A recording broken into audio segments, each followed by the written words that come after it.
these signs in an orderly manner. Now, for your specific location. If you are on the plenary floor, exits are at both ends, leading to the north and south wing lobbies. You may also use the main entrance glass doors, which open toward the flagpole area. If you are in the middle gallery, your primary exit is through the main entrance glass doors, located near the flagpole area. If you are in the second or third floor galleries, in addition to the main door on your level, emergency exits are located at the ends of the seat rows on both the east and west sides. All these exits will lead you to the main hallway stairways, going down to the main entrance and out to the flagpole area. A quick guide. If you are on the south side of the gallery, turn right as you go through the emergency exit. If you are on the north side, turn left. Both will lead you towards the main hallway stairways. If you are seated at the rostrum, your nearest exits are on the north and south sides, leading directly to the rear entrance lobby and out to the helipad area. Finally, if you are unable to leave the plenary hall, do not panic. Essential safety items, a hard hat, whistle, bottled water, and flashlight are readily available under your table for your immediate use. Thank you for your attention. Your safety is our shared responsibility.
Session resumed. Majority Leader. Madam Speaker, I move to take up additional reference of business and request that the Secretary General be directed to read the titles of bills and resolutions on first reading as well as communications and committee reports. An objection? Hearing none, the Secretary General is hereby directed to read the title of bills on first reading, as well as resolutions and messages from the Senate and committee reports. Additional reference of business. Bills on first reading. House Bill 6830, abolishing the estate tax by Representative Rama. To the Committee on Ways and Means. House Bill 6831, Strengthening the Political Party System, by Representative Erice. To the Committee on Suffrage and Electoral Reforms. House Bill 6832, Strengthening the Protection of Patients Against Hospital Detention, by Representatives Ismula, Diokno, Sendanya, and Bagao. To the Committee on Health. House Bill 6833, Establishing the Philippine Geriatric Center, by Representatives Sendanya, Diokno, Ismula, and Bagao. To the Committee on Health. House Bill 6834, requiring front-of-package warning labels for food high in fat, sodium, or sugar, and regulating the marketing of such food to children, by Representatives Sendanya, Diokno, Ismula, and Bagao. To the Committee on Health. House Bill 6835, establishing a National Health Service outreach program for senior citizens and indigent persons with functional disabilities, by Representatives Sendanya, Diokno, Ismula, and Bagao. To the Committee on Health. House Bill 6836, instituting a national health program to combat systemic lupus erythematosus disease, by Representatives Sendanya, Diokno, Ismula, and Bagao. To the Committee on Health. House Bill 6837, establishing the Philippine National Guards, by Representative Pimentel. To the Committee on National Defense and Security. House Bill 6838, exempting from taxes all incentives, rewards, bonuses, emoluments, donations, gifts, endowments, and contributions received by national athletes and coaches who win in international sports competitions, by Representative Bocobo. To the Committee on Ways and Means. House Bill 6839, providing for the development of sustainable cities and communities in the country, by Representative Bocobo. To the Committee on Housing and Urban Development. House Bill 6840, promoting sustainable and alternative modes of transportation and mobility options to improve air quality, increase efficiency, reduce congestion, and promote public health, by Representative Bocobo. To the Committee on Transportation. House Bill 6841, establishing a safe pathways network of bicycle lanes, walkways, and slow streets, by Representative Bocobo. To the Committee on Transportation and the Committee on Sustainable Development Goals. House Bill 6842, providing for free birth registration for indigent and underprivileged Filipinos, by Representative Bocobo. To the Committee on Population and Family Relations. House Bill 6843, establishing an agriculture information system in all cities and municipalities, by Representative Cruz Ricardo. To the Committee on Agriculture and Food. House Bill 6844, creating a tripartite council to address unemployment, underemployment, and the job skills mismatch problem in the country, by Representative Cruz Ricardo. To the Committee on Labor and Employment. House Bill 6845, granting free vaccination for all senior citizens, by Representative Cruz Ricardo. To the Committee on Senior Citizens. House Bill 6846, providing the Magna Carta for taxpayers, by Representative Cruz Ricardo. To the Committee on Ways and Means. House Bill 6847, providing for the Magna Carta of the out-of-school youth, by Representative Cruz Ricardo. To the Committee on Youth and Sports Development. House Bill 6848, creating the Department of Water Resources and the Water Regulatory Commission, by Representative Cruz Ricardo. To the Committee on Public Works and Highways and the Committee on Government Reorganization. House Bill 6849, providing an option for qualified members in the non-career service to pay voluntary contribution to GSIS, by Representative Cruz Ricardo. To the Committee on Government Enterprises and Privatization. House Bill 6850, establishing the OFW's hospital as a Level 3 hospital under the direct supervision and control of the DMW, by Representative Cruz Ricardo. To the Committee on Health.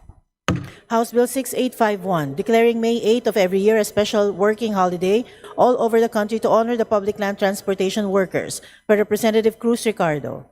To the Committee on Transportation. House Bill 6852, establishing a rental housing subsidy program for informal settler families, by Representative Cruz Ricardo. To the Committee on Housing and Urban Development.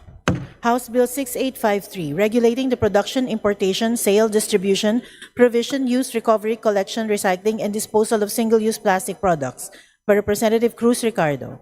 To the Committee on Ecology.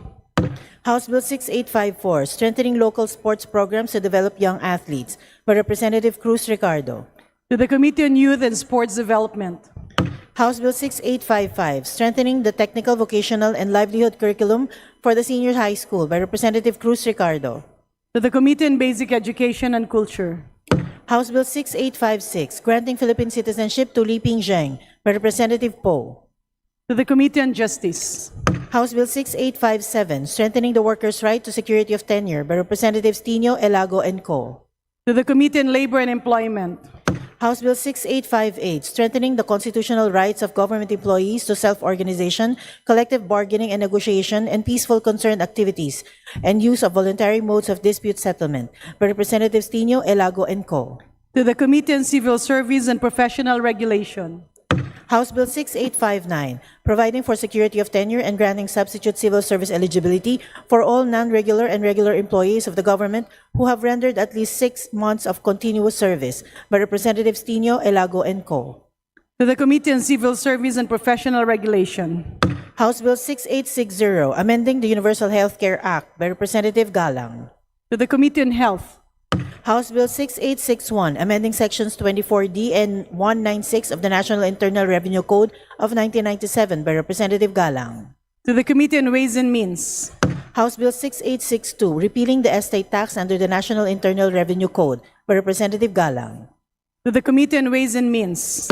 House Bill 6863, expanding the coverage of the senior citizens' privileges and benefits by Representative Yap Christopherson. To the Committee on Senior Citizens. House Bill 6864, establishing an Independent People's Commission Against Corruption by Representative Yap Christopherson. To the Committee on Government Reorganization. House Bill 6865, requiring parents to plant 2 trees for every child born to them by Representative Yap Christopherson. To the Special Committee on Reforestation. House Bill 6866, institutionalizing the Assistance to Individuals in Crisis Situations program of the DSWD by Representative Yap Christopherson. To the Committee on Social Services. House Bill 6867, requiring all graduating senior high school and college students to plant 2 trees each by Representative Yap Christopherson. To the Special Committee on Reforestation. House Bill 6868, establishing a rental housing subsidy program for informal settler families by Representatives Yap Christopherson. To the Committee on Housing and Urban Development. House Bill 6869, establishing the University of the Philippines National Climate Resilience Institute by Representative Yap Christopherson. To the Committee on Higher and Technical Education and the Committee on Climate Change. House Bill 6870, strengthening the Polytechnic University of the Philippines by Representative Yap Christopherson. To the Committee on Higher and Technical Education. House Bill 6871, further promoting entrepreneurship by Representative Yap Christopherson. To the Committee on Micro, Small, and Medium Enterprise Development. House Bill 6872, mandating the proper installation and maintenance of overhead electric distribution, communication lines, and structures by all electric distribution, cable, and telecommunication companies by Representative Yap Christopherson.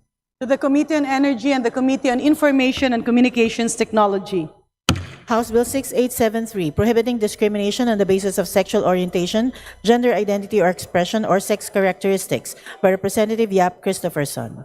To the Committee on Women and Gender Equality. House Bill 6874, establishing the Montalban National Science High School in Rodriguez Rizal by Representative Hernandez Dennis. To the Committee on Basic Education and Culture.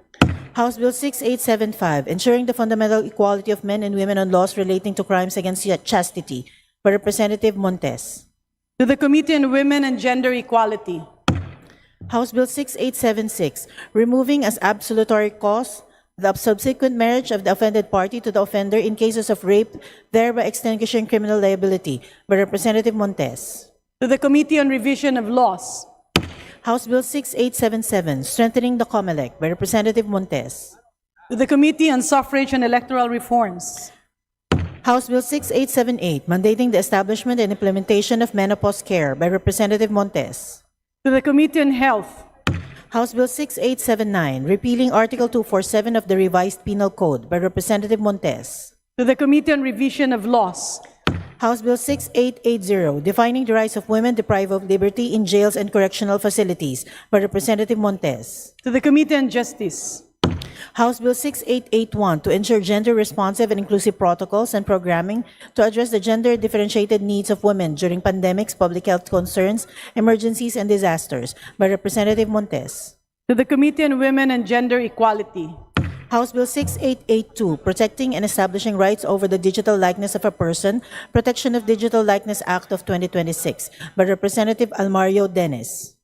To the Committee on Information and Communications Technology. House Bill 6883, establishing a national business registration system based on notice, risk-based regulation, and automatic local government coordination by Representative Salceda. To the Committee on Trade and Industry.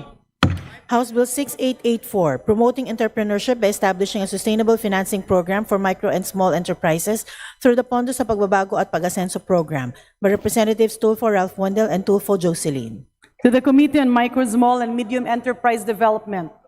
House Bill 6885, granting a franchise to the Negros Oriental 1 Electric Cooperative Inc. or Noreco 1 by Representative EY.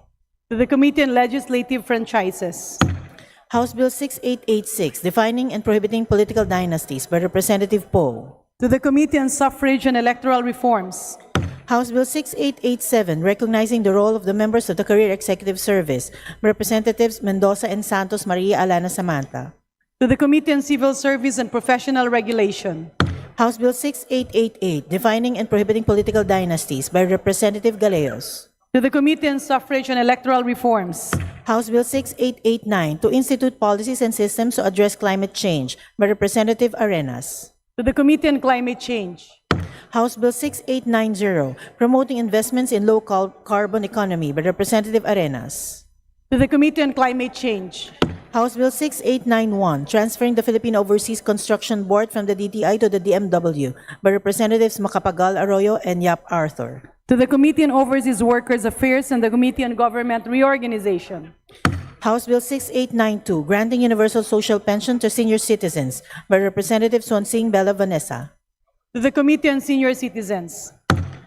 Resolutions. House Resolution 584, commending and congratulating Masbateño athletes Ana Bianca Espinilla and Courtney Jewel Tarayinya for winning gold medals in the javelin throw and discus throw events, respectively, at the 2025 SEA Championships Under 18, Under 20 held in Medan, Indonesia, and for bringing pride and honor to the province of Masbate and to the Philippines, by Representatives Co Antonio, Co Eliza, and Co Wilton. To the Committee on Youth and Sports Development.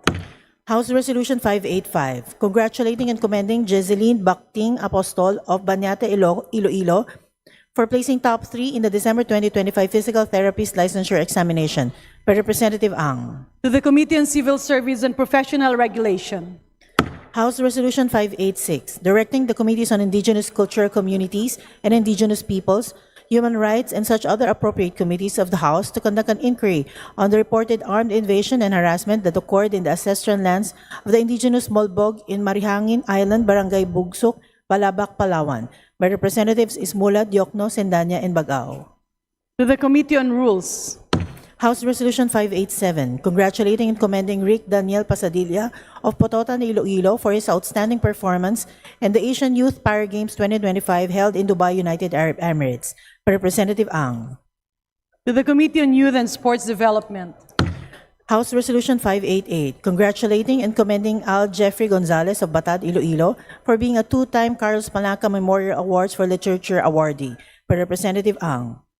To the Special Committee on Creative Industries.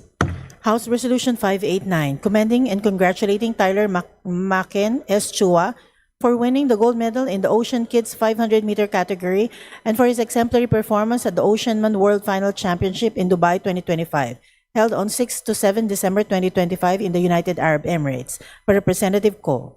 To the Committee on Youth and Sports Development. Message from the Senate.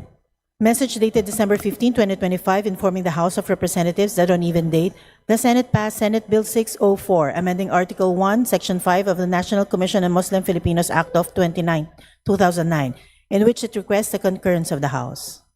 To the Committee on Muslim Affairs. Message dated December 15, 2025, informing the House that on even date, the Senate passed Senate Bill 1506, mandating the full disclosure of government transactions through the establishment of the Digital Budget Portal to enhance transparency, accountability, and public participation in the Philippine budget process, in which it requests the concurrence of the House. To the Committee on Appropriations. Communication. Letters dated December 4 and 11, 2025 of the BSB Bank Officer 6, Office of General Counsel and Legal Services, transmitting to the House duly certified copies of certain BSP issuances. To the Committee on Banks and Financial Intermediaries. Committee reports. Committee Report 59 and 60 submitted by the Committee on Legislative Franchises on House Bill number 6904 and 6914 respectively. To the Committee on Rules. Subpoena Duces Tecum. Pursuant to Section 154, Rule 24 of the Provisional Rules of the House of Representatives, transmitting the Subpoena Duces Tecum dated November 7, 2025, issued by the Office of the Ombudsman. Majority Leader.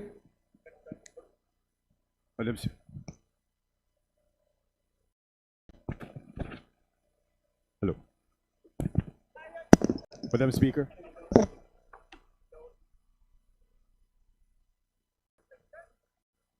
Madam Speaker. Majority Leader. Madam Speaker. The On a matter of Honorable personal- Mark Santos of the District of Las Piñas is recognized.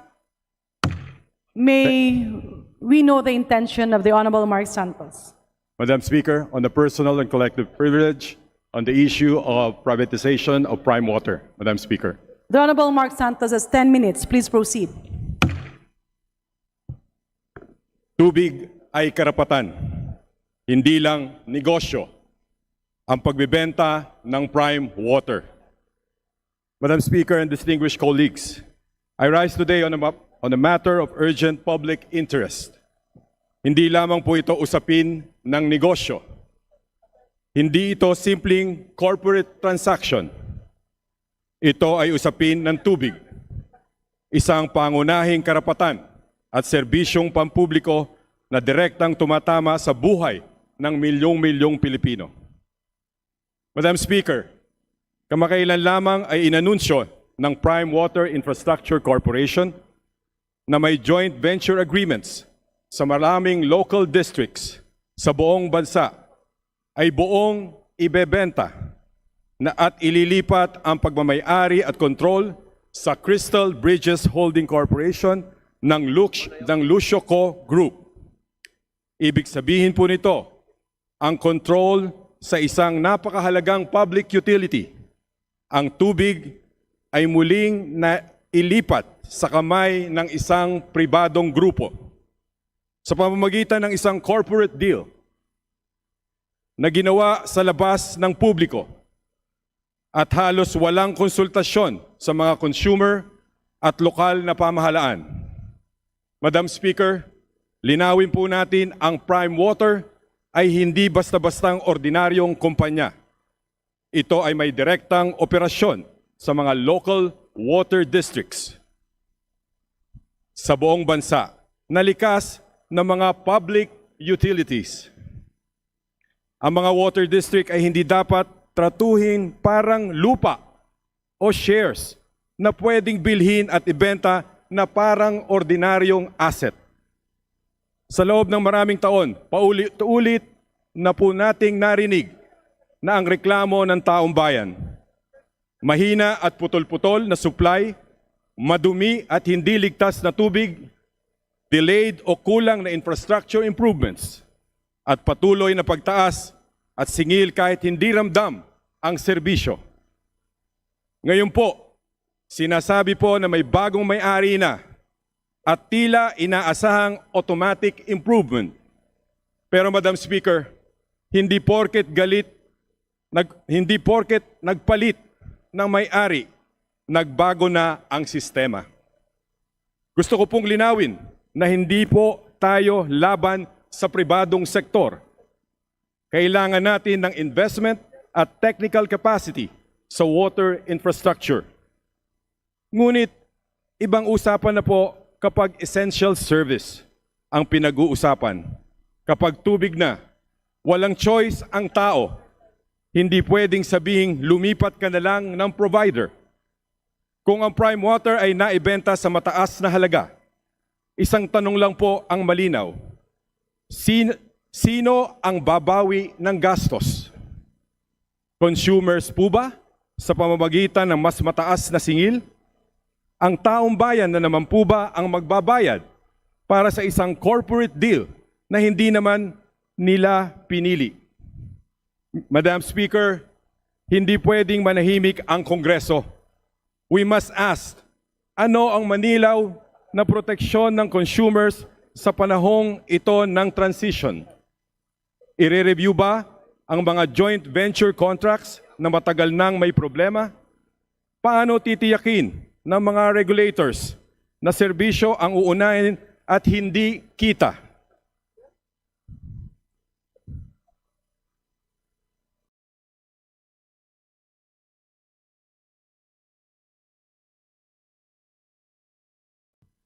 May tunay pa bang boses ang local governments at water districts o pipirma na lang sa mga desisyong ginawa sa boardroom? Madam Speaker, sabay-sabay nating hinaharap ang climate change, tumatandang water systems, lumalaking populasyon at mga komunidad na umaasa pa rin sa water trucks. Sa gitna ng lahat ng ito, ang tubig ay pinagpapalit-palit sa corporate transactions. That is dangerous. Kaya po nananawagan po ako sa mga kaukulang House committees na magsasagawa ng review in aid of legislation hinggil sa privatization, consolidation at joint venture arrangements sa water sector, sa mga regulatory agencies na maging mahigpit, transparent at hindi takot manindigan para sa taong bayan. Sa mga bagong may-ari ng Prime Water, patunayan ninyo na mas mahalaga ang serbisyo kaysa tubo. Madam Speaker, tubig ay buhay at ang buhay ay hindi dapat nakasalalay lamang sa corporate deals.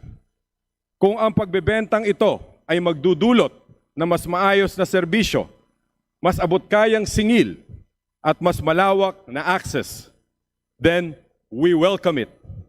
Ngunit kung ang mangyayari ay mas mahal, mas mahina at mas tahimik ang pananagutan, then Congress must act. Dahil sa kapulungan na ito, hindi tayo tagapagtanggol ng mga conglomerates. Tagapagtanggol tayo ng bawat pamilyang Pilipino. Isang gripo, isang komunidad, isang karapatan sa bawat pagkakataon. Maraming salamat, Madam Speaker. Majority Leader.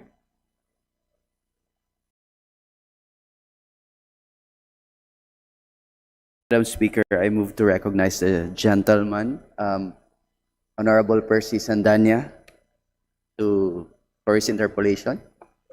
The Honorable Percy Sandanya of Party List Akbayan is recognized for his interpellation. Thank you very much, Madam Speaker. And will the good gentleman from Las Piñas yield to some questions from this representation?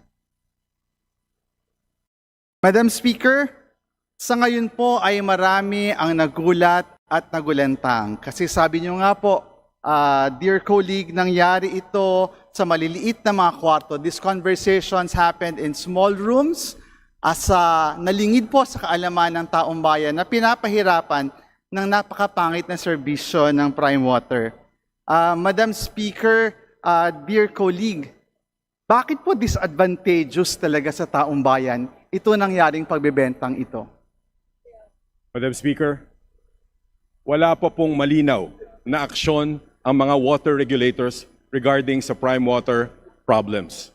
Wala po pang ginagawa ang LUWA, ang OGCC, wala pa po silang lumalabas na rekomendasyon at bigla na lang pong ibinenta ang prime water na alam naman natin na may mga joint ventures agreement sa mga local water districts. At ang kailangan nito ay konsultasyon dahil ito ay isang public utilities, Madam Speaker. Madam Speaker, distinguished colleague, ito pong kawalan ng konsultasyon talaga namang talong-talo ang taong bayan. Talo na nga po dun sa kalidad ng serbisyo, talo pa dito sa nangyaring pagbebentang ito. At distinguished colleague, Madam Speaker, ito pong kawalan ng konsultasyon, bakit po kaya nakalusot at bakit po kaya ito nangyari? Madam Speaker, wala pa pong malinaw na kontrata o transaksyon ang prime water. Kaya po tayo ngayon ay dapat maghanda, lalong-lalo na ang mga local water districts na may mga pending complaints and litigations sa mga korte na po ngayon. Kaya dapat po malaman natin kung ano ang transaksyon nito. At ang Kongreso po, bilang isang oversight function natin sa mga local water regulators natin like LUWA, kailangan ng investigasyon sa magiging transaksyon ng pagbebenta ng prime water, Madam Speaker. Madam Speaker, distinguished colleague, this representation supports the call of our colleague, of our distinguished colleague from Las Piñas para po magkaroon ng investigasyon dito po sa transaksyong ito. Kasi nga po, talo na nga ang taong bayan sa serbisyo at mukhang talo pa sila when it comes to accountability. At tingin po ba natin ay magkakaroon po ng epekto yung pag-hold accountable doon sa original management ng Prime Water kung matatransfer po ang ownership? Paano po kaya mapapanagot pa yung kanilang mga pagkukulang na ginawa sa kanila pong mga hindi sineserbisyohan? Madam Speaker, kagaya po ng sinabi ko, hindi ito simpleng transaksyon. Kailangan po ng due diligence. Of course, hindi lang ng mga signing firms. Kailangan po ng due diligence din ng mga water agencies natin like LUA. Alamin natin, may mga pending pong mga hinaing ang mga kababayan natin. Ang ating tanong, ano ba ang mangyayari? Masosolba ang problema sa tubig pag ibinenta ito? Meron bang source ng tubig na kukuhanan ang mga kukuha ng kumpanya kagaya ng kumpanya ni Mr. Lucio ko? Ang problema po dito, wala pong source of water. Deep well lang po ang pinagkukuhanan sa mga ibang lugar. Kaya malaking question po ito, Madam Speaker. Madam Speaker, distinguished colleague, thank you very much for calling attention to this very urgent issue. Singlabo po ng tulo ng tubig doon sa mga gripo ng Prime Water, yung singlabo na nangyari sa mga transaksyong ito. Sa dulo po, kung makakalusot dahil dito, yung mga may kasalanan para sa palpak na serbisyo, doble talo po ang taong bayan. Maraming salamat, Madam Speaker, distinguished colleague. Majority Leader.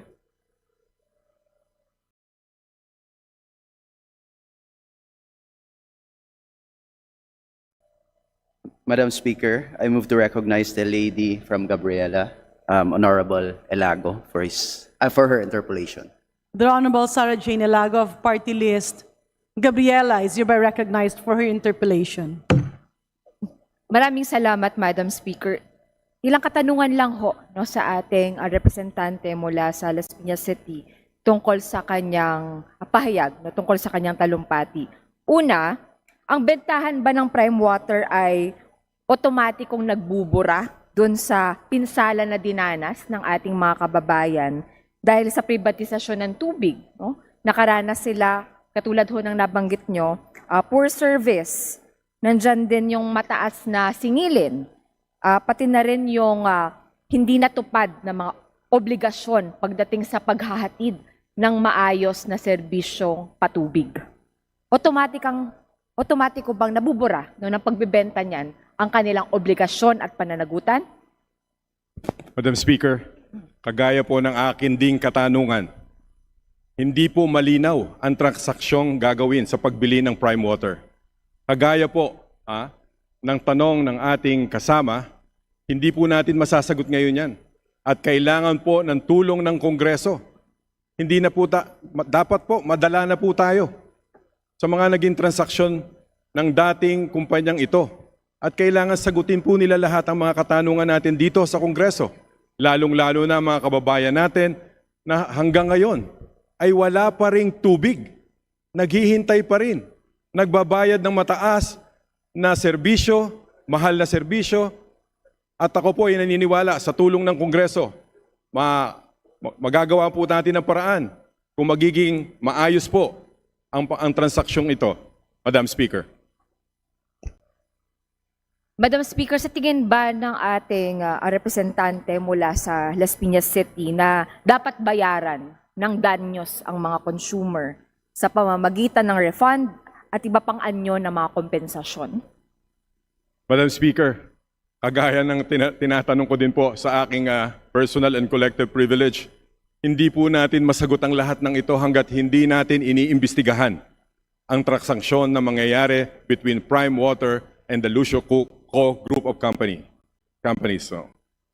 Gayon, Madam Speaker, sinusuportahan ng representasyon na ito ang panawagan sa agaran na investigasyon sa tunguhin na pagtitiyak ng serbisyo para sa ating mga kababayan, pagkakaroon ng danyos o anumang kompensasyon dahil dun sa pinsala na dinulot sa kanila ng poor service, no, gayon din yung mataas na mga singilin, at naway magbigay daan ito, no, dun sa pag-review din natin ng mga katulad ng mga joint venture agreements at mga transaksyon ng privatisasyon na imbis na maglapit ng serbisyo sa ating mga kababayan ay naglalayo pa dito at nagkakait sa mga ito. Yun lamang, Madam Speaker, maraming salamat. Majority Leader. Madam Speaker, I move to refer the speech of the Honorable Santos, Elago, and Sendanya to the Committee on Rules for its appropriate action. The personal and collective speech of the Honorable Mark Santos, together with his interpellations, is hereby referred to the Committee on Rules. Majority Leader. Madam Speaker, I request that the visitors of the guest of Attorney Timothy Joseph Tim Cayton of the Lone District of Nueva Vizcaya be acknowledged. They are as follow: the officials of the municipality of Dupax del Sur, Nueva Vizcaya, Vice Mayor Michael Dongis, Councilor Edward Tindaan, Councilor Silas Asuncion, Councilor Ferdinand Ibay, Councilor Ferdinand Dongis, Councilor Aline Felix, Councilor Marlon Arenas, Councilor Mazon Paklit, ABC President David Dolinen, SK Federation John Pauline Castillejos, Kagawa Jimmy Lorenzo, Imru Dongis, Albert Felix, Fernando Liban, Virgilio Pasion, and also the officials of the municipality of Cayapa, Nueva Vizcaya, their Councilor Jethron Ayadi, Councilor Pasito Kadame, Councilor Oscar Campoy, Councilor Esteban Bacac, Councilor Valdez Duntongan, and Mr. Joel Chikay. Mr. Speaker. Madam Speaker. To the guests of the Honorable Joseph Tim Cayton, welcome to the House of the People. At maraming salamat sa inyong pagdalo at pagbisita dito sa Kongreso. Majority Leader. Madam Speaker, we'd like to welcome and honor the guests of the Honorable Dimsar M. Sali of the Lone District of Tawi-Tawi. They are teachers from Bongao, Tawi-Tawi, headed by OIC Assistant Schools Division Superintendent, Ms. Nurijim Alvarez, Ms. Ula Alvarez, Ms. Mudza Usman, Ms. Nurmini Manan, Ms. Nuralin Manan, Ms. Indira Majid, and Ms. Nur Salina Majid. Madam Speaker. To the guests of the Honorable Dimsar Sali of the Lone District of Tawi-Tawi, headed by Assistant Schools Division Superintendent Nurijim Alvarez, welcome to the House of the People. Majority Leader. Madam Speaker, under the calendar of business for the day, I move to consider House Resolution Number 9 as contained in Committee Report Number 50 submitted by the Committee on Local Government. And for this purpose, may I request that the Secretary General be directed to read the title of the resolution. Any objection? Hearing none, the Secretary General is directed to read the title of House Concurrent Resolution Number 9. House Concurrent Resolution Number 9. Concurrent Resolution reconstituting the Philippine Congress Bangsamoro Parliament Forum pursuant to Article 6, Section 3 of Republic Act Number 11054 or the Organic Law for the Bangsamoro Autonomous Region in Muslim Mindanao. Majority Leader. Madam Speaker, I move to adopt House Concurrent Resolution Number 9 as contained in Committee Report Number 50. There is a motion to adopt House Concurrent Resolution Number 9 as contained in Committee Report Number 50. All those in favor say aye. Aye. All those who are not in favor say nay. The ayes have it. House Concurrent Resolution Number 9 is hereby adopted. Majority Leader. Madam Speaker, I move to consider House Resolution Number 576 as contained in Committee Report Number 52 and request the Secretary General to read the same. Any objection? Hearing none, the Secretary General is directed to read the title of House Resolution 576. House Resolution 576. Resolution congratulating and commending Filipino Olympian Ernest John E.J. Uy Obiena for his outstanding achievements in pole vault competitions, winning the gold medal at the Atletang Ayala World Pole Vault Challenge held at Ayala Triangles Gardens, Makati City, Philippines from September 20 to 21, 2025, and the bronze medal at the World Athletics Continental Tour held in Beijing, China on September 7, 2025. Majority Leader. Madam Speaker, I move to adopt House Resolution number 576 as contained in Committee Report number 52. There's a motion to adopt House Resolution 576 as contained in Committee Report 52. All those in favor say aye. All those who are not in favor say nay. The ayes have it. House Resolution 576 is adopted. Majority Leader. Madam Speaker, I move to consider House Resolution number 577 as contained in the Committee Report number 53, and for this purpose, may I request the Secretary General to read the title of the resolution. Any objection? Hearing none, the Secretary General is directed to read the title of House Resolution 577 as contained in Committee Report 53. House Resolution 577, resolution congratulating commending Taekwondo athlete John Gabriel S. Orpresio for winning the gold medal and being declared Most Valuable Player in the Pooms Day edition at the 11th Tirak Taekwondo International Tournament 2025 held in Bangkok, Thailand from July 19 to 20, 2025. Majority Leader. Madam Speaker, I move to adopt House Resolution number 577. There's a motion to adopt House Resolution 577 as contained in Committee Report 53.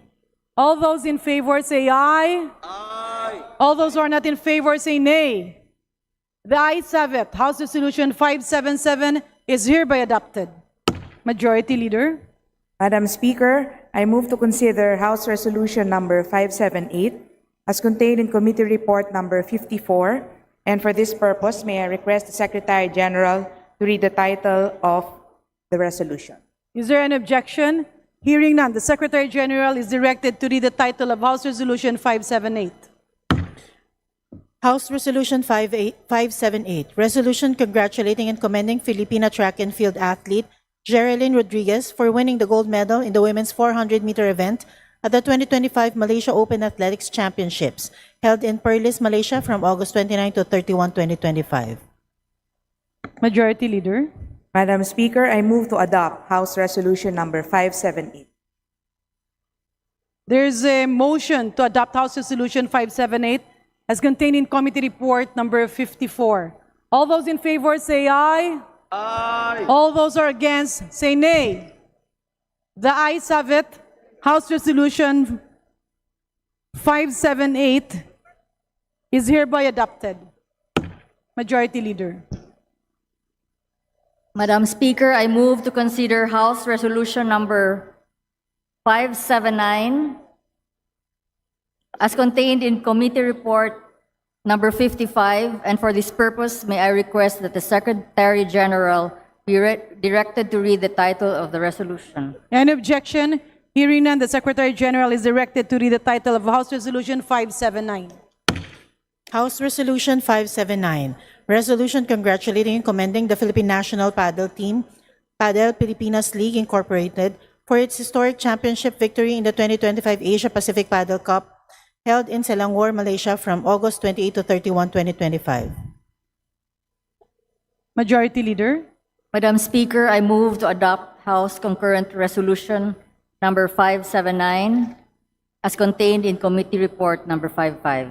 There's a motion to adopt House Resolution 579 as contained in Committee Report number 55. All those in favor say aye. Aye. All those who are not in favor say nay. The ayes have it. House Resolution 579 is hereby adopted. Majority Leader.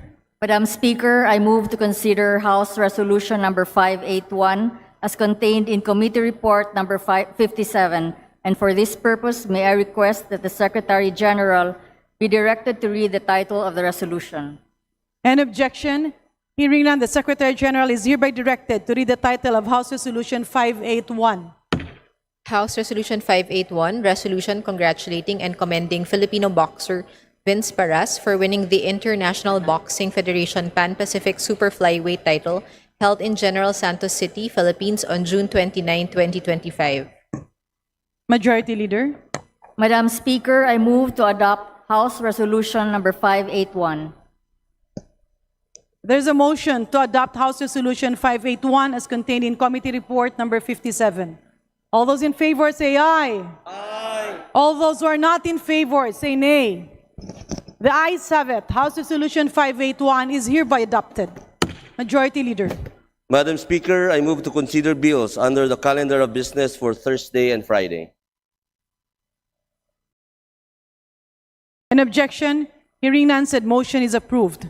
Majority Leader. Madam Speaker, pursuant to our rules, I move for the omnibus consideration of the following local bills.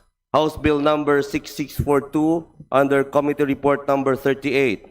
House Bill number 6796 under Committee Report 48. House Bill number 6797 under Committee Report number 49. And for this purpose, may I request that the Secretary General be directed to read the title of the bills. An objection? Hearing none, the Secretary General is hereby directed to read the title of House Bill 6642, 6796, and 6797.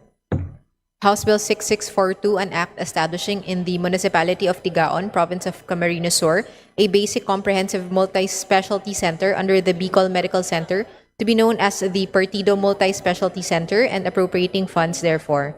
House Bill number 6796, an act renaming the Conor District Hospital in the Municipality of Conor, Province of Apayao to Apayao General Hospital and Medical Center.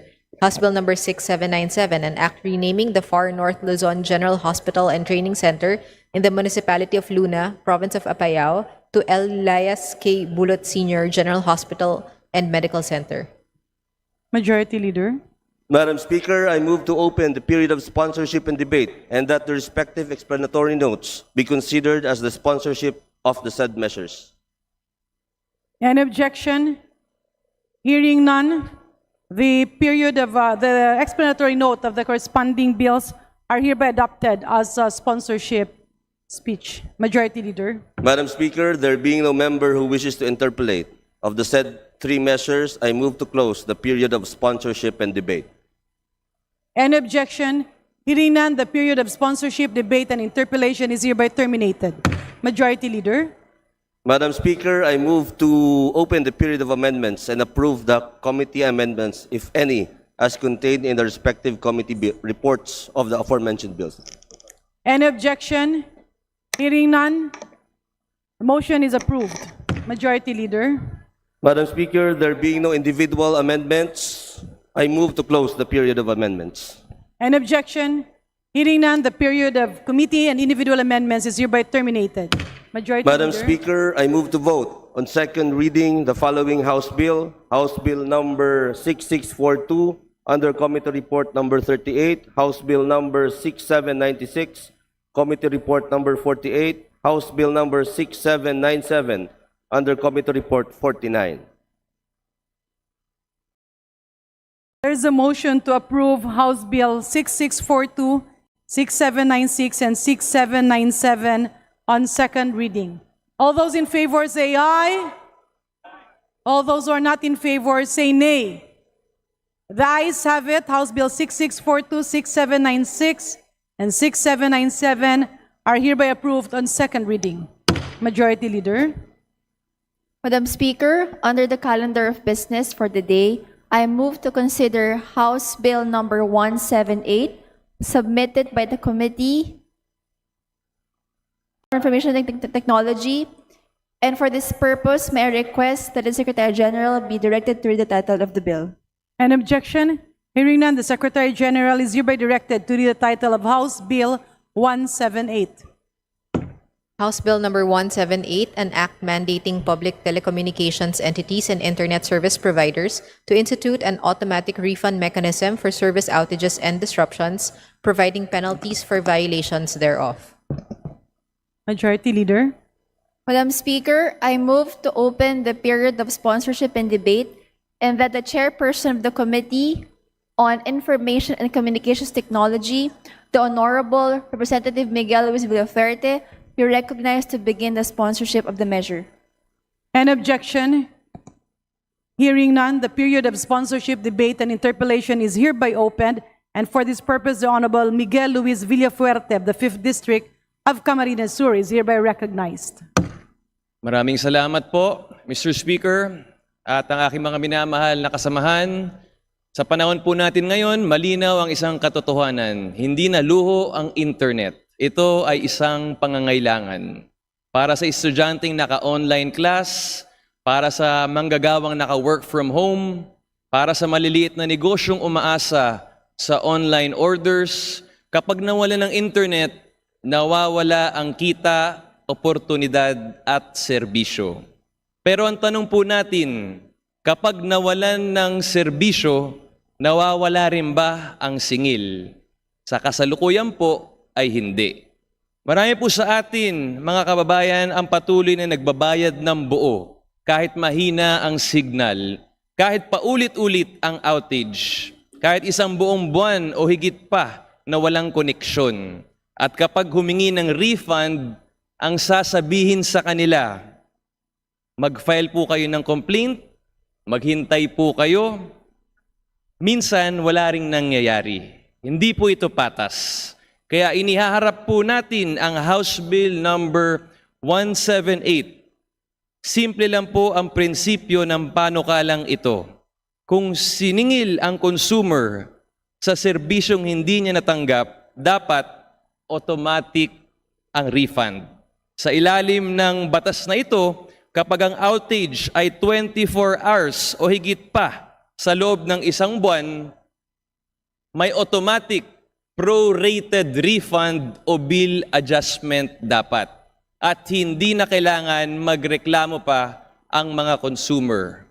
Ito ay basic fairness. Linawin po natin, hindi po ito anti-business. May malinaw na exemptions ang bill. Walang refund kung may scheduled maintenance na may abiso. Walang parusa kung may bagyo, lindol o force majeure. Walang pananagutan kung kasalanan ng third party o ng subscriber. Ibig sabihin, ang pinapanagot ay kapabayaan, hindi kalamidad. Mahalaga rin pong banggitin, kasama sa proteksyon ang prepaid users. Estudyante, arawan ng kita, nagtitipid sa load, pareho silang nagbabayad, pareho silang naapektuhan, kaya dapat pareho silang may karapatan. May magsasabi, bakit? Baka ipasa lang ang cost sa consumers. Pero ang tanong ko po, hindi ba't ngayon pa lang nagbabayad na ang consumers sa hindi nila natatanggap? Ang bill na ito hindi nagdadagdag ng gastos. Inaalis lang nito ang paniningil sa kawalan. Sa digital economy, ang internet ay serbisyo, hindi pabor. Iyan po ang pinaglalaban ng House Bill number 178.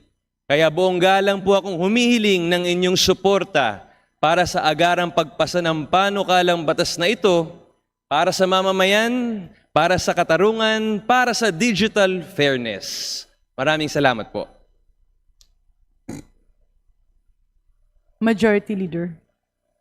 Madam Speaker, I move to recognize the gentleman from Party List Act Teachers for his interpellation. Representative Antonio. The Honorable Tino is recognized for his interpellation. Thank you, Madam Chair. Okay, so kaugnay po dito sa House Bill number 22. No. 178 po, boss. Sorry.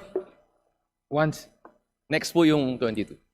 Okay, 178. 178 ba Yes, tayo boss. ngayon? Sorry. Okay. Mandating automatic refund mechanism. Okay. Clarificatory questions lang po, Madam Chair. Particular Section 5 on network maintenance. Meron pong nakalagay dito. Likewise, the unscheduled maintenance or emergency network maintenance where a repair is needed to an internet equipment or facility that suffers from unexpected breakdown or change in condition shall not be considered as service outage. Meron pong ganon. Bakit po di consider as service outage ito at di siya subject sa refund? Nawalan din naman kasi ng access yung consumer pagka ganon. Could we get clarification on that from the author, Mr. Chair? That's section 5. Worldwide, Mr. Speaker, hindi po expected po na walang perpekto sa buhay. Walang perpekto sa mga ISPs o Internet Service Providers. Kaya ang mga scheduled maintenance, when properly notified at least 48 hours in advance, emergency ay pinapalagpas po ng ating proposed legislation. As long as 48 hours po sila mag-advise in advance. Okay.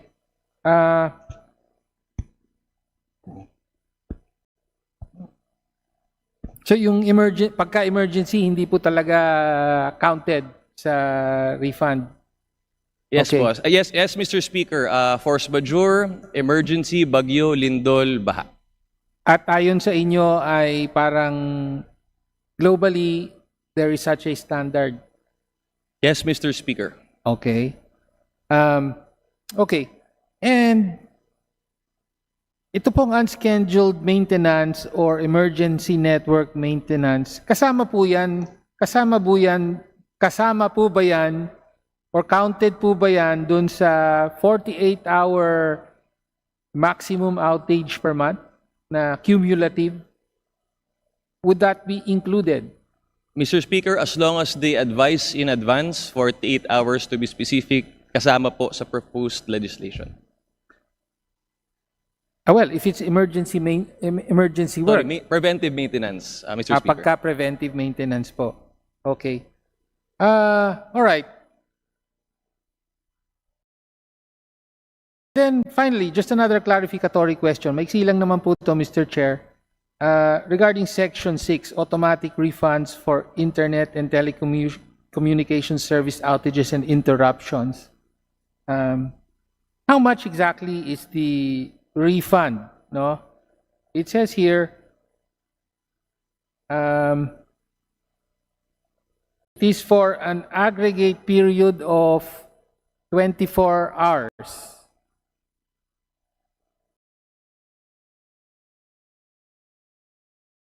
Could we get clarification on how the refunds, the automatic refunds are computed, Mr. Chair? Mr. Speaker, kung para po hindi po tayo masyado para full numbers. So, let's say 2,400 ang monthly plan na binili ng consumer. 24 hours, walang internet. Automatic po dapat, basado sa proposed legislation, na 240 pesos ang ibabawas sa monthly bill. Prorated. Okay. So, prorated based on the number of hours. Okay. Within a month. Ganun po. Yes, Mr. Speaker. Okay.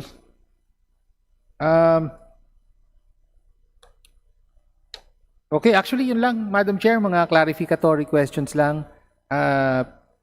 Generally ay, of course, sinusuportahan po natin ang bill na ito. Makakatulong po ito. Marami pong biktima ng service outages. At tama lang po na magkaroon ng batas para sa protection nila through a mechanism for refund. So maraming salamat po, Madam Speaker at ginoong sponsor. Thank you. Maraming salamat po, Majority Mr. Leader. Speaker. And to add to that, talagang minsan walang oras ang ating taumbayan, ng mga consumers. Pinapahintay, wait on the line. Sa sobrang wait on the line, nauubos ang load sa kakahintay. So, hinihingi ko po ang inyong 100% support na agaran po nating ipasa itong proposed legislation. Maraming salamat po, Mr. Speaker. Majority Leader.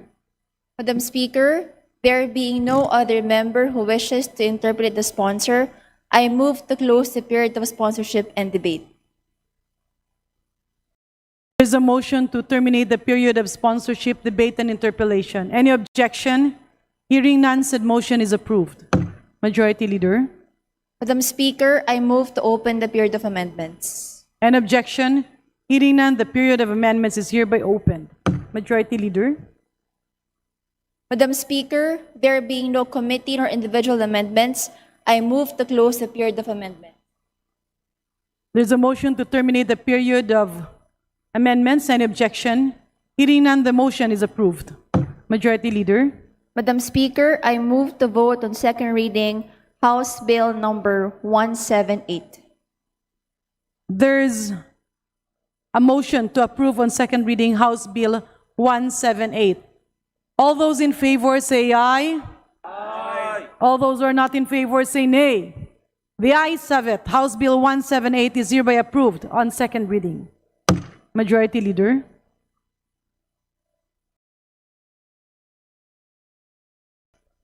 Madam Speaker, I move to consider House Bill number 22 as contained in Committee Report number 24, and for this purpose, may I request the Secretary General be directed to read the title of the bill.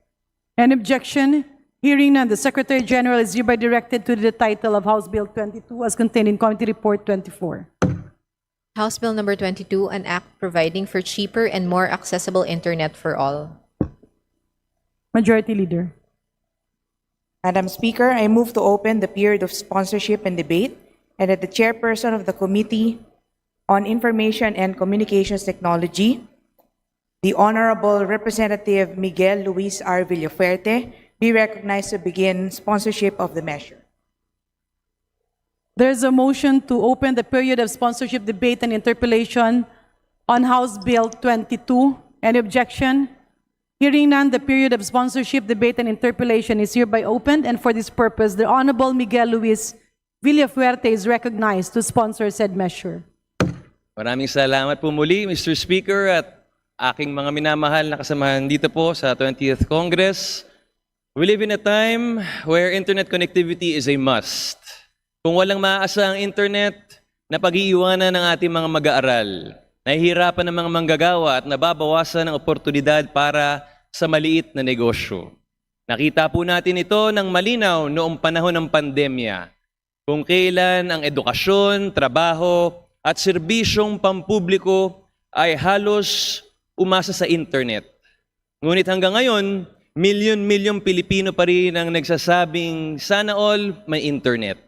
Mr. Speaker, kaya inihaharap po natin ang House Bill number 22 o ang Sana All May Internet Act. Ang panukalang batas na ito ay may simple ngunit makabuluhang layunin. Pababain ang gastos sa internet sa pamamagitan ng pagtanggal ng Spectrum User Fee o SUF sa Wi-Fi. Sa kasalukuyan po, sinisingil pa rin ng pamahalaan ang mga telco at internet providers ng Spectrum User Fees para sa Wi-Fi. Kaya pa ang Wi-Fi ay gumagamit ng open at unprotected frequencies. Sa buong mundo, ang Wi-Fi ay license-free. Ngunit dito sa atin, pinapatawan pa rin ng bayarin. Ito ay pinapasa sa taong bayan sa anyo ng mahal at mabagal na internet. Mr. Speaker, malinaw ang epekto nito. Mataas ang gastos ng providers, kaunti ang pumapasok na bagong players, at limitado ang internet, lalo na sa mga liblib at mahihirap na lugar. Sa ilalim ng panukalang ito, itinatakda natin ang zero spectrum user fee para sa Wi-Fi. Hindi po ito subsidy, hindi po ito bagong gastos ng gobyerno. Ito ay pagtanggal lamang ng isang hindi kinakailangang bayarin. Sa pamamagitan nito, hinihikayat natin ang mas maraming Wi-Fi infrastructure, mas matinding kompetisyon, at mas abot-kayang internet para sa karaniwang Pilipino. Mahalagang idiin, Mr. Speaker, na hindi natin inaalis ang kapangyarihan ng NTC. Nananatili po ang kanilang regulasyon, ang teknikal na pamantayan, at ang proteksyon laban sa interference. Ang tinatanggal lamang po natin ay ang bayad, hindi ang pamamahala. Higit sa lahat, ang panukalang ito ay para sa mahihirap at napag-iiwanan. Para sa estudyanteng kailangan mag-online class, para sa magsasakang gustong magbenta online, para sa maliliit na internet service providers na gustong maghatid ng internet sa mga lugar na matagal nang walang koneksyon tulad ng mga costales at mountain sectors. Mr. Speaker, ang tanong po ay simple. Kung ang Wi-Fi ay bukas at hindi eksklusibo, bakit natin ito pinapatawan ng bayarin na nagpapamahal sa internet? Ang House Bill number 22 ay isang hakbang tungo sa mas eksklusibong digital na kinabukasan. Isang hakbang para masabi ng bawat Pilipino na hindi na sana kung hindi may internet na. Dahil dito, buong paggalang ko pong hinihiling ang suporta ng aking mga kasamahan sa panukalang batas na ito. Maraming salamat po, Mr. Speaker. Majority Leader. Madam Speaker, I move to recognize the gentleman from the party list ACT Teachers, the Honorable Antonio L. Tino, to interpolate the sponsor. The Honorable Tino is recognized. All right, thank you, Madam Chair. So again, just some clarificatory questions on this. Of course, sang-ayon tayo sa layunin na mapababa overall ang cost of internet access sa ating bansa. So,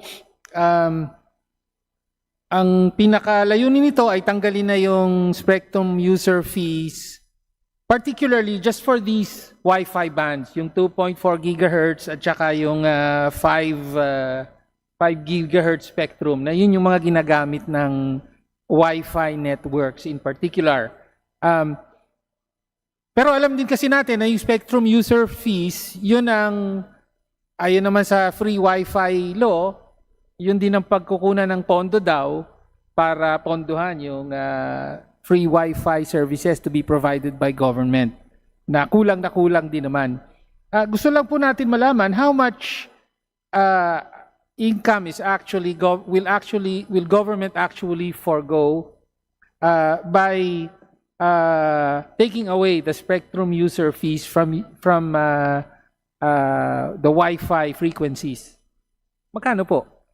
Mr. Speaker, ang kabuoang revenue galing sa spectrum users fee ng Philippine government is, when it comes to Wi-Fi na tinutumbok ng House Bill na to, is only 0.01%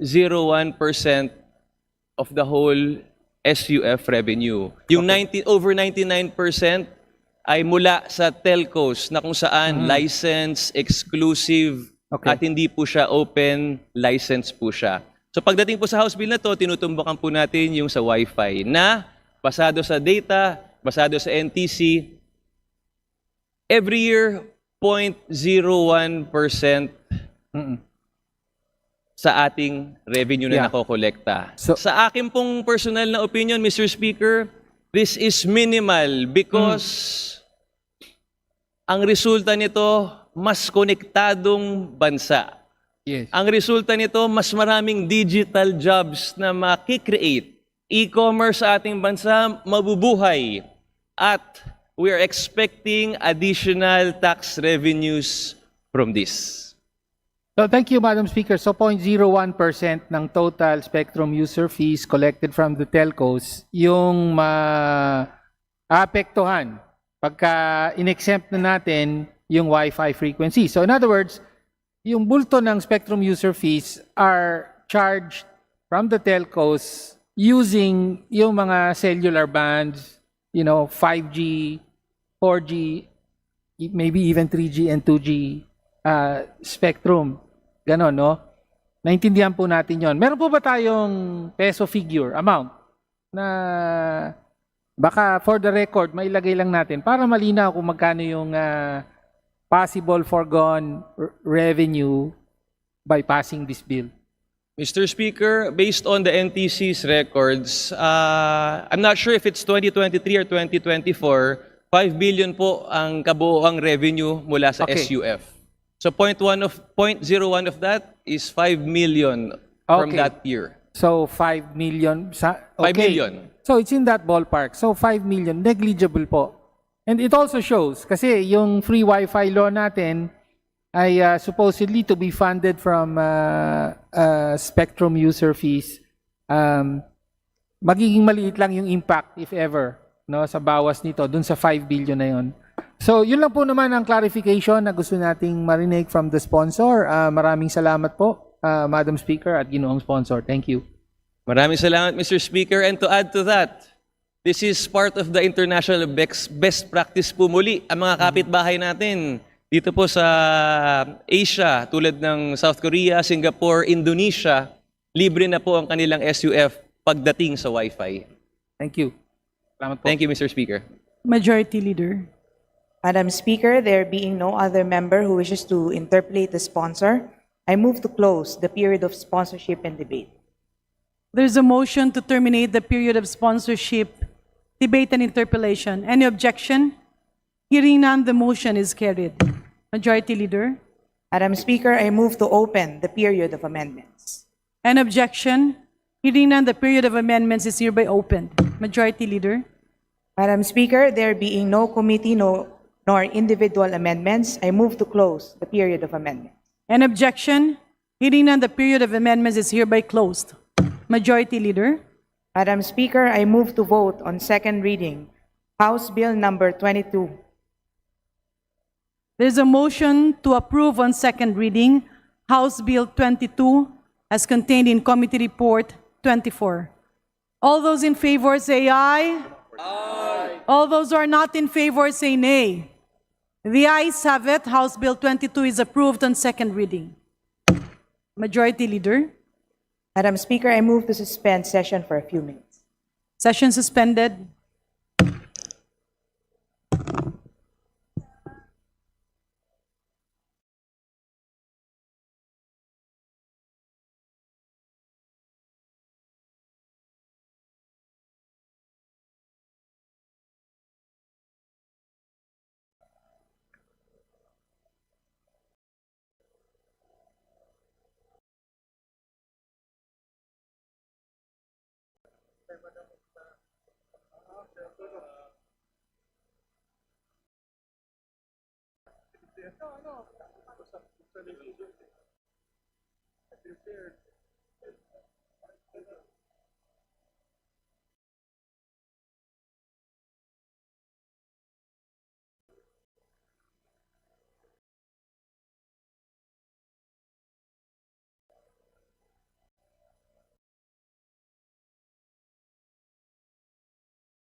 Session resumed.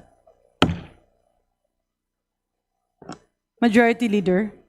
Madam Speaker, under the calendar of business, I move to consider House Resolution number 523 as contained in Committee Report number 25. And for this purpose, may I request the Secretary General be directed to read the title of the said resolution. Any objection? Hearing none, the Secretary General is directed to read the title of House Resolution 523. House Resolution 523. Resolution congratulating and commending the members of the Philippine Pickleball team for winning medals in the 2025 World Pickleball Championships Asia Grand Slam held in the cities of Hebei and Baoding, province of Henan, China, from June 13 to 22, 2025. Majority Leader. Madam Speaker, I move to adopt House Resolution 523. There's a motion to adopt House Resolution 523. All those in favor say aye. Aye. All those who are not in favor say nay. The ayes have it. House Resolution 523 is hereby adopted. Majority Leader. Madam Speaker, I move to consider House Resolution number 532 as contained in Committee Report number 29. Any objection? Hearing none, the Secretary General is hereby directed to read the title of House Resolution 532. House Resolution 532, resolution congratulating and commending Aquilas Maximus Cristobal of Operation Brotherhood Montessori Center, Angeles City, Province of Pampanga, for winning the Silver Award in the kindergarten category of the Hong Kong International Mathematical Olympiad. Majority Leader. Madam Speaker, I move to adopt House Resolution number 532.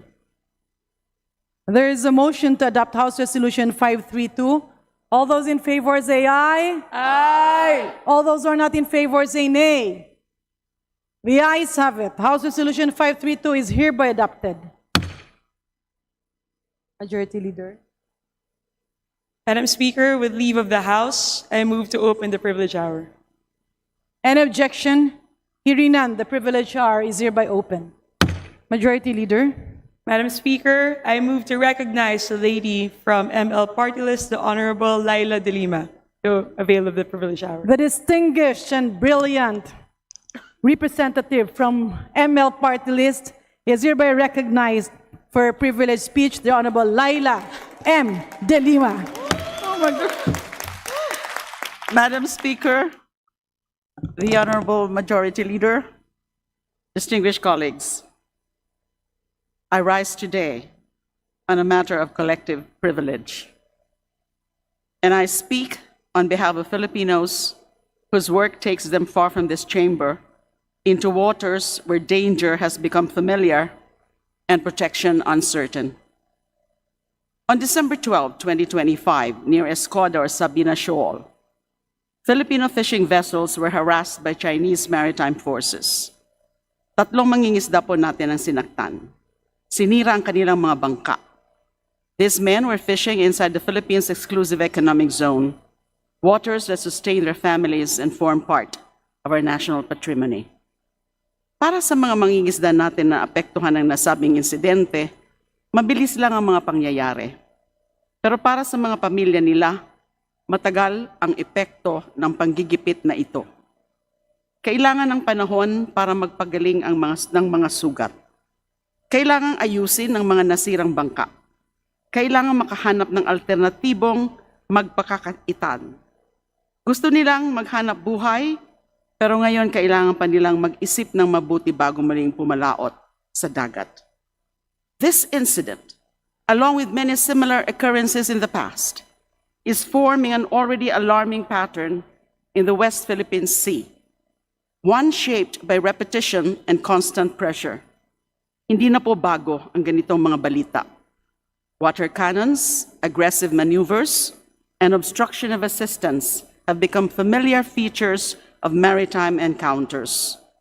Over time, such acts reshape behavior. They make lawful activity feel perilous. They teach restraint through fear, subduing us to docility through relentless bullying. Here, geography is key. Escoda Shoal lies within the Philippines' exclusive economic zone. It is a mere 139 kilometers from Palawan. Kasing lapit lang ito ng Tarlac sa Maynila. Ganun po kalapit sa atin. On the other hand, Escoda is 1,100 kilometers away from the nearest Chinese island of Hainan. Under the United Nations Convention of the Law of the Sea, or UNCLOS, coastal states exercise sovereign rights over the use and protection of resources in their EEZ.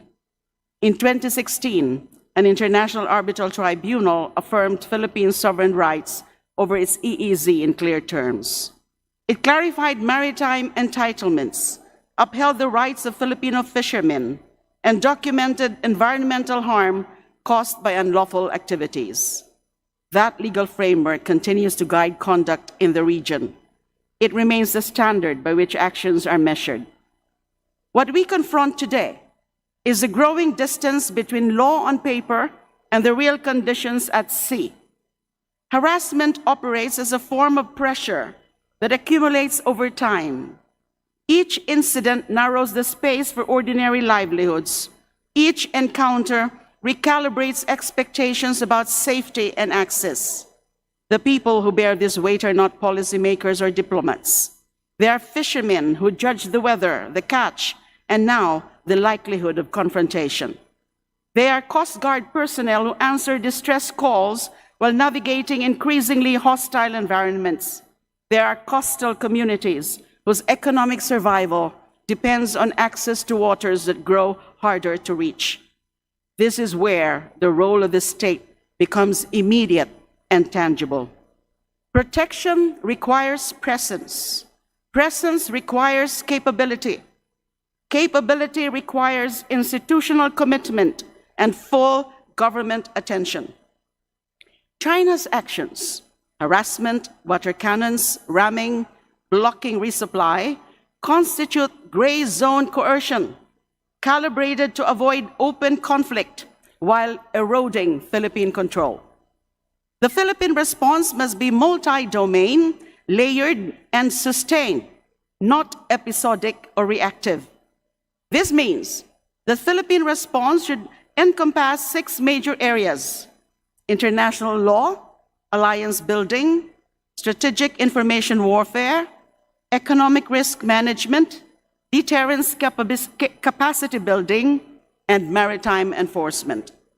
Aside from invoking the 2016 Arbitral Award, the Philippines must explore additional legal actions, including securing advisory opinions from international legal bodies and coordinated legal filings with other claimant states affected by China's 9-dash line. We must value and be ready to fully operationalize the Mutual Defense Treaty, MDT, with the United States, including clarity that attacks on Philippine public vessels and personnel in WPS trigger MDT provisions. We must expand EDCA site utilization for maritime domain awareness, logistics, and rapid response. We must also strengthen bilateral cooperation with Japan, Australia, and South Korea in terms of joint patrols and interoperability in maritime surveillance and coastal defense. We need to continue the strategy of exposing and broadcasting far and wide China's harassment activities in real time, together and in coordination with allies to ensure message amplification. No rogue action of China should go without notice to the whole world. We must continue to show the international community the unlawful acts being committed on a regular basis by the Chinese Navy and Coast Guard. We should not over-rely on China's economy and its market for our trade and commerce. We should explore and diversify in the Asian markets such as India and call for deeper ASEAN economic integration. China should cease to be our lifeline to world trade as it strangles our maritime trade routes and denies us our rightful use of resources inside our EEZ. Our territorial enemy can no longer be treated as our economic partner. By now, this should already be clear as daylight to our economic managers. We need a paradigm shift in our economic, trade, and investment framework with the goal of reducing strategic relations with China, because China has already made it clear, time and again, that she is not our friend. Instead, She has decided to be our enemy, because only an enemy will endanger the lives of innocent Filipino civilians and deprive them of their rightful livelihood. Finally, we must wake up to the reality that we are a maritime state, and that a maritime state needs a strong navy and coast guard to protect our territorial integrity. Not only are we a maritime state, we are a maritime state with a real enemy claiming, occupying, and invading parts of our waters, and at the same time expelling and harming our citizens from our own territory. This necessitates acceleration of efforts towards the modernization of the Philippine Navy and Air Force, and prioritizing the acquisition of modern and technologically advanced surface and air assets, including submarines and multi-role fighters. That is, of course, for the long term. In the short term, we must sustain regular, visible resupply and patrol operations to Ayungin Shoal and other features. We must shift from episodic missions to regular, routinized, and credible presence, denying China escalation control and removing her domain discretion and prerogatives. We must strengthen the Philippine Coast Guard, or PCG, as the lead uniformed service by equipping our ships with larger hulls, water cannon parity, and reinforced prows. Likewise, it is time to call in the Navy to fully support the PCG in its mission to guard our coast by defending our citizens who are out there, their lives at risk, because China has decided that Filipino lives are expendable and that bullies can always get away with anything. Nasa mandato po ng Philippine Navy ang pagtatanggol sa ating teritoryo at pangangalaga sa mga Pilipinong nakasalalay ang kabuhayan dito. When civilians are harmed inside our exclusive economic zone, that mandate finds cogency. Defense becomes a matter of execution, not deliberation. I therefore urge this House to support the coordinated deployment of the Armed Forces of the Philippines, particularly the Philippine Navy, alongside the Philippine Coast Guard in areas of the West Philippine Sea where Filipino fishermen and maritime personnel face persistent harassment. Such deployment establishes a protective environment. It shields civilians engaged in lawful activity. It supports Coast Guard operations tasked with rescue and enforcement. Malinaw po na nitong ipakikita sa buong mundo, lalo na sa China, na hindi tayo papayag na basta na lang tapak-tapakan ng karapatan ng ating mga mangingisda. Operating naval assets within our exclusive economic zone affirms sovereign authority over waters that sustain our people. It allows fishermen to return to their work with greater confidence. It reinforces the state's capacity to uphold order and safety at sea. A credible defensive presence also reshapes incentives. It raises the cost of harassment. It disrupts patterns that rely on repetition and asymmetry. It restores balance in maritime interactions that have grown increasingly lopsided. This posture complements diplomatic engagement. Diplomacy gains strength when backed by the demonstrated ability to protect citizens and enforce rights. Across Southeast Asia, states facing similar pressures continue to affirm international law as the governing framework. International partners have voiced concern over coercive conduct and hostile acts in the West Philippine Sea. These efforts depend on 3 C's: consistency, coordination, and courage. At home, the state must stand with fishing and coastal communities in practical ways. Medical assistance must reach the injured. Compensation must address damaged equipment. Livelihood support must reflect the risks that fishermen have been compelled to carry. Protection at sea must be matched by care on shore. Mr. Speaker or Madam Speaker, each incident at sea shapes expectations about the future. Each injury alters how fishermen assess their work. Each damaged boat carries consequences that ripple through families and communities. Sovereignty should be a lived experience for our people through our steady collective assertion and defense. Rights can only be meaningful when they are upheld in daily practice. Protection becomes real when it reaches those who need it most. The West Philippine Sea forms part of our national patrimony. It feeds our people and anchors our maritime future. The Constitution entrusts its defense to the state, acting through its institutions, including this Congress.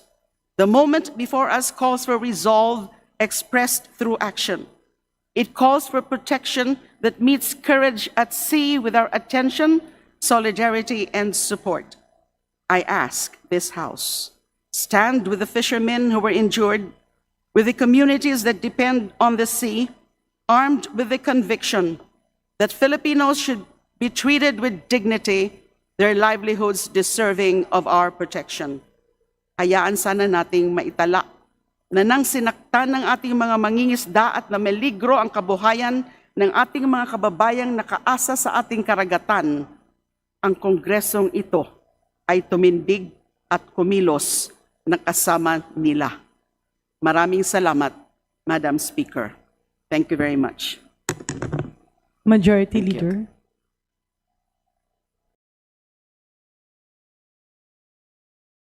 Madam Speaker, I move to refer the speech of the Honorable De Lima to the Committee on Rules for Appropriate Action. The privileged speech of the Honorable Laila De Lima is hereby referred to the Committee on Rules. Majority Leader. Madam Speaker, there being no other member of the House who wishes to avail the privilege hour, I move to close the privilege hour. An objection? Hearing none, the privilege hour is hereby terminated. Majority Leader. Madam Speaker, I move to consider House Resolution number 551 as contained in Committee Report number 33. And for this purpose, may I request the Secretary General be directed to read the title of the resolution. An objection? Hearing none, the Secretary General is directed to read the title of House Resolution 551.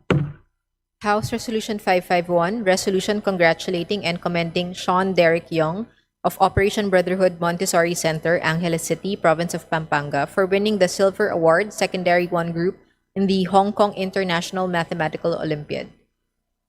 Majority Leader. Madam Speaker, I move to adopt House Resolution number 551. There's a motion to adopt House Resolution 551. All those in favor say aye. Aye. All those who are not in favor say nay. The ayes have it.